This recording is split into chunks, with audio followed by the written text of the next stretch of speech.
Today we're going to talk about 4 foods you should avoid for better metabolic health. And then we're going to tell you about one doTERRA product that really helps support this. So stay tuned, check it out.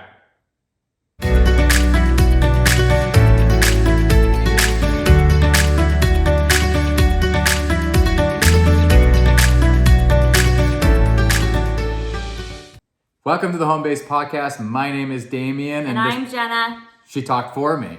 She didn't know. Sometimes I say try to keep you on your toes. There you go. We're revamping things. We're gonna keep it more concise, to the point, really more focused. Our podcast on health, which is one of the major things. Yep. And we're gonna talk about home life. So I think we're gonna start going to a 2-episode a week thing. A little health, a little home, just to help you out. Okay. Sounds good. So we're gonna get into it.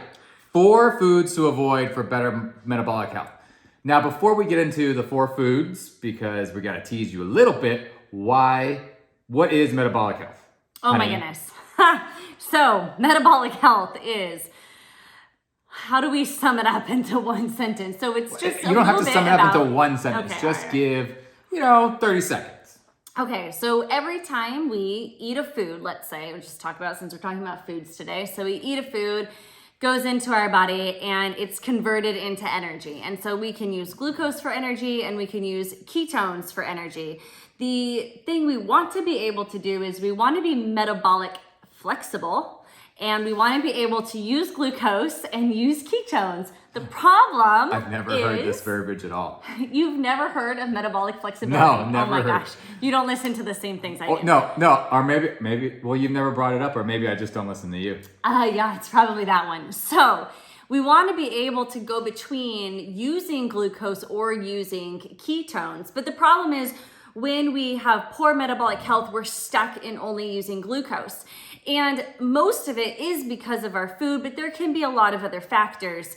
So when glucose, whether we're eating carbohydrates or sugar, it comes into our bodies, glucose goes into the cells, and as soon as you have that, it's a spike, right? Your blood sugar spikes up. It'd be really great if I had an animation, like a cartoon in the visual, and you could see this whole thing happening, but we don't have that budget. And then if you spike up, you have to drop back down. And so it's these spikes in our glucose that cause our cells to age. It causes damage to our mitochondria. And so we have very physical or appearance like aging, like it will cause wrinkles. But then it also it's slowing down our metabolism. It's slowing down how our body takes care of itself. And the more glucose spikes you have, the more insulin that your body has to put out. And the more insulin you have, the more fat that accumulates. It messes up your hormones. It's a whole thing. There's your 30 seconds. Sure, we'll call it 30 seconds. Okay, but let's get into it.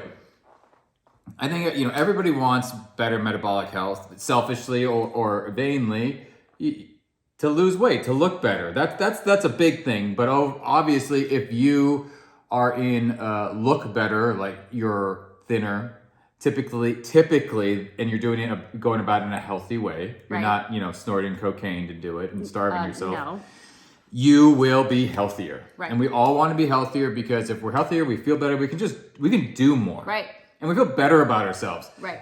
Because when we have good health, we want to engage more in life. That help. Well, we have a purpose that we want to live, and you can't fulfill your purpose or have energy for your purpose or passion or drive or inspiration if you don't feel good. It won't happen. Health is kind of everything that we have, especially as people age, get older. Older people, they will tell, even though our kids think we're older, we're not old yet. They will tell you that health is basically everything, because once that starts to go, then you just can't do the things that you used to do at all. It's not like you can do them less; you just can't do them at all. Right. And that's obviously, when we get to that point, that'll be hard, but hopefully we can stay young and healthy. But the goal is, if you're focused on metabolic health, then you're able to extend your health span with your aging. So the goal is to age well, to live longer, to live younger longer. This all has to do with metabolic health, which is very much cellular health. It's cellular health. Everything's connected. So what's let's get down number to it. one? Yep. We have to talk about sugar. Sugar. So, honey, let's talk about unrefined versus refined. Does it make a difference? Okay, so sugar is sugar. Now, sugar is kind of a hot topic right now in the health world. Some people think that we actually need to be putting sugar into our bodies, that we're not getting enough. I'll tell you right now, I just don't fall into that camp. What's the theory behind? I don't know, because I haven't read enough about it, to be perfectly honest. But because you said I think it's BS. because I don't fall into that camp. I definitely think that sugar is, I mean, to the kids, I might call it evil. So I like the Glucose Goddess, and you can find her on Instagram, and she explains that sugar is sugar is sugar. So a Coca-Cola and a piece of fruit, when it's in your body, it's all the same. It's still sugar. Your response might be very similar. Now, that being said, different people respond differently to different foods. Damien and I might have a completely different response to eating a cookie in terms of our blood glucose. Right. And maybe you could say could you say maybe there are some sugars that might, like, your body will respond to sugar the same way, but like if it's a worse sugar, maybe there's an added, what's the opposite of a benefit? I don't know. My brain's not working. Whatever the opposite Side of effect. benefit. Side effect. Yeah. So, I mean, yes, like if you're going to eat a sugar like aspartame or aspartame, how do you say it? Aspartame. Aspartame. Is it Taco Bell or Taco Bell?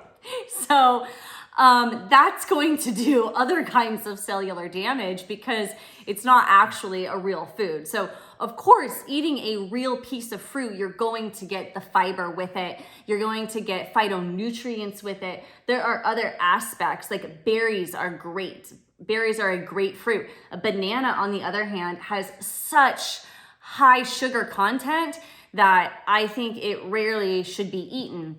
What I found for myself, because I've been playing with my diet, well, I always play with my diet sort of secretly, but over the last, I would say since September, maybe a little before then, can my body respond differently? Because I would always eat fruit. I've eliminated breakfast. I just have our MetaPower and with protein powder. But I would usually have like some fruit, and then with lunch I would have more fruit. Right. And maybe for a snack I would have more fruit. So I've been eliminating those things. Maybe it's not that I don't have it at all. Maybe I will. Like if I'm playing golf, like having an apple in the middle of the court, like it's good. You get that jolt of sugar, right? Because I'm going to use it. But I've eliminated a lot of these, even good sugars like whole fruits. I will still eat berries here and there, but I found that my body is responding better to just having less sugar in general. Right. So honey and maple syrup, these are whole forms of sugar. And so if you're looking at it from the perspective of I don't want to eat processed foods, then sure, you might choose those sugars. But according to the Glucose Goddess, sugar is sugar is sugar. So if you're going to make a cookie and you think by making it with coconut sugar, it's going to be healthier for you than just using cane sugar or maple syrup, like you're wrong. Like sugar is sugar is sugar. So if you're going to eat it, just enjoy it and pick the one that you like the best. And just in moderation. In moderation. Yeah. A Coke is the same as an orange juice. When it gets in the bloodstream, it's still sugar. And for that matter, carbohydrates also turn into sugar, but that's not necessarily on this number one. Alcohol. So alcohol turns into sugar. Okay. So when we eat sugar, again, the reason why we want to avoid it is because it spikes our glucose. If we spike our glucose, we spike our insulin, we drive fat, we drive poor mood, we drive crashes. Right. And it's those ups and downs that age us faster and contribute to disease. Which lens is the one I'm supposed to look into? I'm not sure. Just look in the middle. I'll look in the middle of all the 3 lenses on whatever iPhone this is. Okay, number 2. Number 2. This is someone that probably people haven't heard of.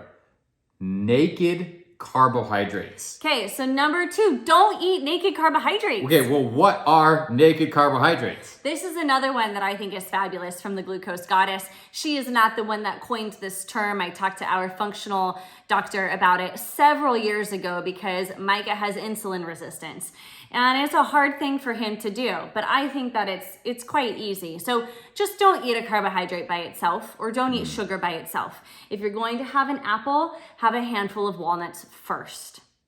when you eat your dinner, if you're having roasted broccoli and potatoes and steak, the order you would eat it is vegetables first. Fiber provides a netting, so that way then you eat your protein and your carbohydrates last, and so that blood sugar, the fiber in the vegetables naturally slows down that blood sugar response. So it's just, don't have a latte by itself. Sometimes we want to do it, and you just have to know, you're not treating your body well. You're just not. But if you took a handful of almonds with you and you ate that before you had your latte, then your glucose spike is going to be far different. So is that going to affect the crash after the latte too? Right, exactly. The point is with metabolic health is that we are going to have fluctuations in our glucose. This is our body's natural responses, but we don't want highs and lows. So you only want, if you know your baseline glucose, you only want to rise about between 20 to 30 points. Some people will say, oh, as long as I don't go over 130, I'm okay. Well, if your fasting glucose is 80 and your breakfast took you to 130, that's not good for your body. That's not a good meal for you. You should only go to 100 or 110. And then it's gonna, as much as it goes up, it's gonna fall down. And that's when you feel that low, that need for the sugar to bring it back up. So we want to eat foods that keep us as close to baseline as possible, and we just have these smooth kind of... And then obviously if you're not spiking and going down, the feeling you're having is not having to compensate for the crash. It's stable. Yeah, you can get between meals. You have sustained energy. You have clear thoughts. You're not cranky. You don't get hangry. There's so many benefits to treating your body well. Yeah, and your body gets used to this, and you want your sugar craves sugar. I don't know why, but it's the way it works. Well, there's sugar and cocaine is basically and there's a lot of studies that show that it's very similar. It works the same way in the brain. It's not your fault if you're addicted to sugar. Okay, it's the sugar's fault. Oh, but this is a good segue because this show is brought to you by doTERRA's Metapower Essential Oil Blend. Now you can get Metapower two ways. The essential oil blend alone, or you can get it in little beadlet form, which is what I have. So these little tiny beadlets. I actually have the gum. Okay, there's gum. So I lied. There's three. There's three. Let me just make sure that I don't mess up the oils that are in here off the top of my head. Grapefruit, lemon, peppermint, ginger, and cinnamon, along with the ingredients designed to make the capsules. So what does this do for somebody? Do you want me to go through all the oils, the whole thing, real quick? Okay, so grapefruit and lemon. See, she asked, and then she just goes through with it. Grapefruit and lemon, or citrus oils, are going to help our bodies to detoxify. Our bodies won't release fat unless we are releasing those toxins. So if you have stubborn fat, it's probably because your detox pathways are not open. So those citrus oils are going to help to open up those pathways. Ginger is a tummy tamer. It's going to aid with digestion. Cinnamon also helps regulate the blood sugar response in the body. And then peppermint is an appetite suppressant. So by combining all of these together, we can actually, the studies that have been done on this, we actually see a reduction in adipose. And it's not necessarily that your fat dissolves or your fat cells go away, right? They just grow and shrink. So they will start to shrink. And so your fat will go away. You'll be able to detox it, and you'll be able to get between meals because of that. I think that's the biggest thing for me, with the beadlets, or whether I put Metapower in my water. If you're going to revamp the way you eat, being more conscious of what you're eating, sometimes you just need that little bit to get you between meals, because also that's, especially depending on where you are, what your environment is, if there's little snacks available, that's where we a lot of us do our worst damage, is in those times. So taking the Metapower, either beadlet or in my water, the oil makes a big difference to help me just chill out enough to get me to my next meal. Yes, I love it in my water. I have it in my water today. It helps give me energy and then just keep me sustained so that I'm not having those crashes and I am getting between meals. I think it's an important part of your toolkit, especially if you've got emotional ties to food too, because you need something to help get you through. It's going to be hard maybe when you're making changes. Yeah, and you could pop as many of these beadlets as you want. It's not going to make a difference. This is a reformulated version of what was used to call Slim and Sassy, and when they reformulate, actually, aside from being more effective clinically, it tastes better. I think so too. So, okay, the third food to avoid to have good metabolic health is... We're going to talk about them in twos. Okay. These last two. We picked two more. Seed oils and processed food. The reason they're going to go together is because processed food has seed oils in it. So let's start with the seed oils, and then we'll work to the processed foods because that's just everything else. What is wrong with seed oils? So did you know that 20% of the average American diet comes from seed oils? 20%, like that's huge. And whatever if it's 2,000 calories, it's 200 calories. What for people listening who've never heard of seed oils? Right. What is a seed oil? Okay, seed oil is in every packaged food that you buy. It's soybean oil, safflower oil, sunflower oil, sesame oil, canola oil, rapeseed oil, which is canola oil. Was it cottonseed oil? Cottonseed oil. Okay, so that's one. probably the most of them. Yeah. And they are... what about vegetable oil? Vegetable oils would also be Yeah. in that category. Corn oil. Is it? It's not technically a seed oil. It's not a seed, but it's just as I bad guess for you. it should be seed and vegetable oils is what we should say. Yes. Olive oil is good. Avocado oil is good. Coconut oil is good. MCT oil is good. Those are that's it for what you should consume. Some people would say you should consume 5 to 6 tablespoons of olive oil a day because those are the omega-3s. We have to have more omega-3s in our diet to combat the omega-6s. Seed and vegetable oils are these omega-6s. And omega-6s are pro-inflammatory. Inflammatory. Omega-3s are anti-inflammatory. So you need that ratio to be at least 50-50, if not more, erring on the side of the anti-inflammatories. But you can also get omegas from like fish would be another example. Nuts, seeds, like it's from the seed, just eat the whole seed.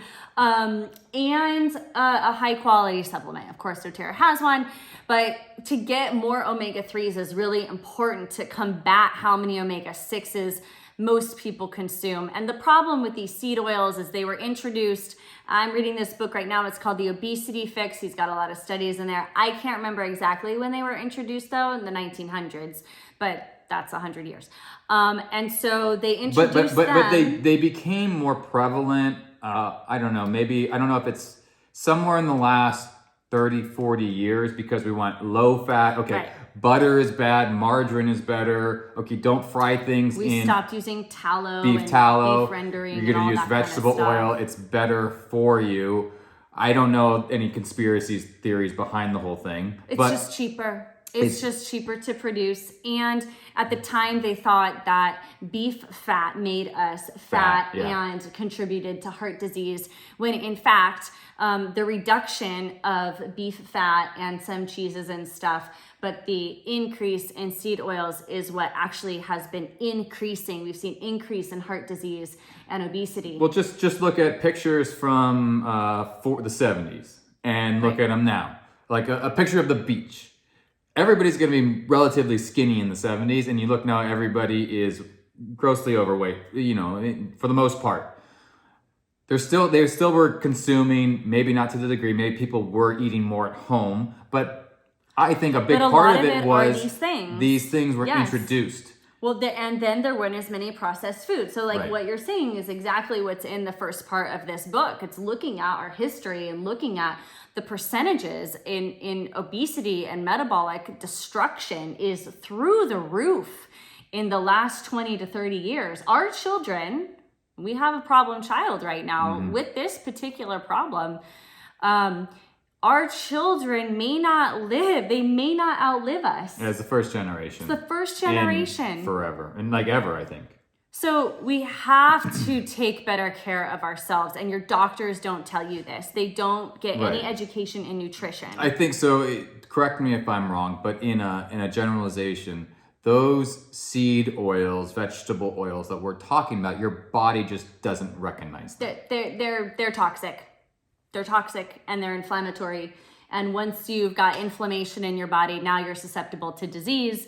And then also you're going to gain the weight. And so now you're creating an uninhabitable body. Like, I mean, that's to the extreme, I suppose, but that's how like much I feel seed oils are evil as well as sugar. And we found when we've introduced more fat back into our diet using butter. Yes. We don't really use animal fat, just we have like duck fat people use, but same mentality.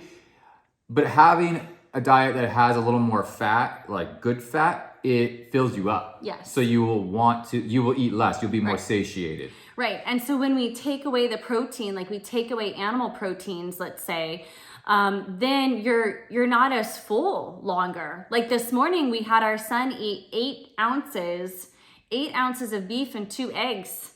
It's a huge plate of food. I mean, I could probably barely finish it myself, to be honest with you.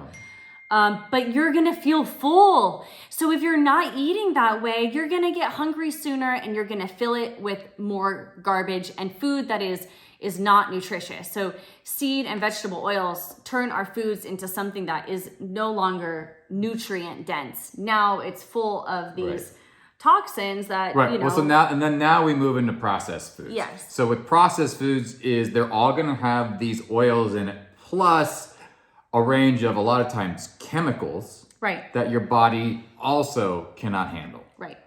And unnecessary amounts of carbohydrates and sugar. So in some ways they're designed to be addicting. Correct.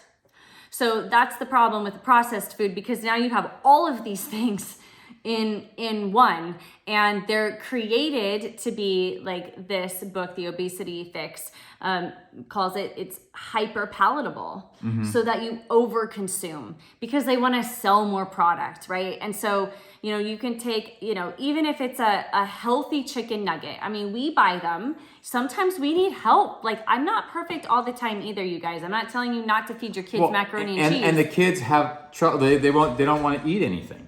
And it's hard. It's a real struggle for some families with real picky eaters. So I found, it's by Purdue, our friend Beth Bills turned us onto it. It has no seed oils, and it's chicken breast, and it's a gluten-free breading. So there's no seed oils, but the amount of carbohydrates in it is ridiculous. And so it's going to be inflammatory, especially for our son who is insulin resistant. It's just not something he can consume on a regular basis. So the key is really to cut out all processed foods, because they promote inflammation. I think in an overall, somebody's listening to this and they're like, okay, well, what do I do? How I've tried, Jenna's very regimented with things. I'm less regimented. I need more broad sweeping strokes, and what are things that I can get my head behind? Like, okay, I'm just gonna eliminate fruit unless I really need like a boost or something. Yeah, with the exception berries. Okay. So how I look at it is, if I eliminate essentially anything that comes out of a package, unless it's some roasted nuts. Unless it's tuna, yeah. But if it's beef jerky, like a processed food where it's gone through some sort of thing. So I just more simple things: protein, vegetables, maybe like a complex carb, whole foods. like a yam. We do eat rice. Yeah, so I would say about potatoes and rice. So we do eat them. The best way to eat them is to turn them into resistant starches, because the starches and the carbohydrates, they do basically just turn to sugar in the body. So, it's a fast absorbing kind of thing. I'm just not somebody who can do just full on no carb. I go no, crazy, and so I don't give think myself no a little carbs, bit. but yeah, so a little bit. But the best way, and we do this sometimes and not all, but I did last night, is you cook your rice and your potatoes, and then you let it cool down completely, and then you reheat it. And by letting it cool completely and then reheating it, so I boiled the potatoes, I let them cool in the pot, the kids, nobody was home, then I mashed them and I reheated them, and then that turns it into a resistant starch. So then it's going to feed your microbiome, which is going to help you to be healthier, and then it's also going to, maybe it doesn't have a different actually glucose response, but it is going to have a microbiome response. So the problem is with processed foods, basically they all contain the seed oils. There is one brand of gluten-free bread that we like by Canyon House that does use olive oil, but it's very, very hard. Well, but it's also not every brand of the bread No. carries it. And what's interesting is they have the same bread, two sizes. One's like a more modest loaf and one's a bigger, wider one. Yeah. The modest one uses olive oil. The bigger one uses canola oil. So you have to read each of these labels. Every single label. And one of the things that I noticed in terms of going back to the oil issue was when I had figured out finally that I was gluten-free, but you know, our family knows like there are restaurants I just cannot eat at. And it's because of the oils. It's because they cook in canola oil, and it makes my head fuzzy. It gives me a stomach ache. I am cranky afterwards, and that makes it really hard to put your kids to bed. Yeah, there is a restaurant in town that, well, made in Italy. Yeah. Great restaurant. Yep. If you live near us, that's actually, I think it's the best food around. Being traditional Italian, they only use olive oil, and Jenna has a lot. And also, she eats their wheat, which is imported from Italy, and we've been to Italy, and she's eaten their wheat there, croissants and pizzas and pastas, and has had a much better response. So the combination really makes a difference. The olive oil plus basically a better strain of wheat. Right. And the processed foods too are going to give you unnecessary amount of carbohydrates. And this wasn't necessarily a conversation on eating low carb or keto, but if we have an overconsumption of carbohydrates, then that does lead to poor metabolic health. And so if you eliminate processed foods, even if they're good ones like cauliflower pretzels. Well, and you know what I was also thinking, instead. To link it back, a lot of processed foods, because if you're eating bread, especially sandwich bread, for whatever reason in the United States, we put an inordinate amount of sugar in bread. Like, why does bread need to be sweet? But it's in there. Right. If you take a common, even 100% organic wheat bread, unless you are on top of this kind of stuff, there's a really good chance there's quite a bit of sugar. Right. So you're getting hidden calories and hidden toxins. And then these spikes are happening because you're getting extra sugar that you didn't think about. You're having the bread, which as a carb reacts in the body like a sugar, plus more sugar, plus you're having a banana. Now you're just and the latte. Now you're really wet. No wonder you don't have. And that's actually considered like kind of a good diet. I mean, maybe. Like a little bit. Like I have a ham sandwich. Right. And a banana. Yeah. But I'm a little but it's in the middle of the day, I'll take a latte. Like, that's not terrible. No. So drink black coffee. Or if you're gonna have the latte, put some more protein. Or if you're gonna have a sandwich, maybe have toast instead. Like, that's popular right now, avocado toast. Because it's less at least bread. You're just getting one piece instead of two. Potentially you could pile things on top of it. Well, I think also, but if people the best thing to do would be to eat out as little as possible, because then you can control what's in it. You can read the labels. And when you eating out is entertainment. Right. It's entertainment. It's a treat. It's a treat. We've taken it to being like a convenience. Right.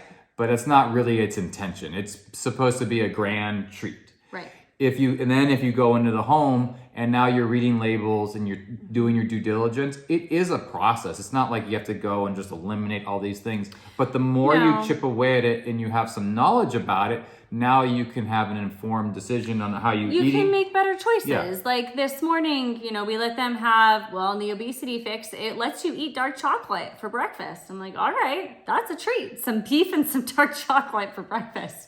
I don't know. Shut them up. So Emmy wanted her dark chocolate with her breakfast, and then she decided to leave half of it because we were going to meet with friends. And she said in the car, Mom, I wanted to leave half of my chocolate because I wasn't sure if maybe I would choose a muffin or a croissant. And I didn't want to overdo it on the sugar. Did she have a muffin or croissant? She didn't. Oh. So then she was kind of mad. So then she ate her chocolate when she got home.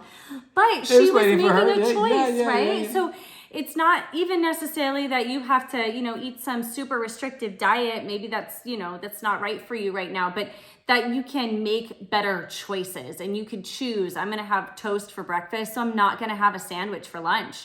Or I'm going to eat my carbs at lunch, and so I'm not going to eat them at dinner. Whatever is right for your body. It's about having the information, like you said, to be able to make the best choice for you with knowing what it is doing in your body and how that's affecting you. I guess what I'm thinking of as we wrap up is sometimes you listen to something and they're like, okay, do this, don't do this. And you go, I'm doing it all wrong. And then you go to that dark place. Like I'm such a failure. Like that's not what it is.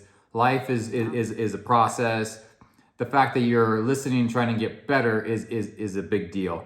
So you just chip away, and little by little you get better. Just like when you're losing weight, you don't lose it all. You don't lose 20 pounds all at once. Right. Little by little, and you get a little better. You get maybe breakfast under control and lunch or dinner a little more off the rails, and then and slowly it gets massaged into an overall better lifestyle. Because the hardest thing to do is just make a huge change.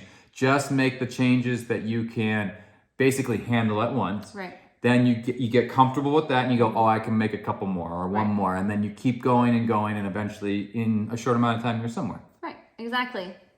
Well, I think that's it for today. Thank you for joining us and talking about metabolic health. You're not happy about talking about metabolic health at all, right? You don't get off on it at all. I love health. I love it. All right, we'll talk to you next time. Thanks for watching. Make sure you subscribe. And don't forget to check out the audio podcast wherever you find your finer podcasts.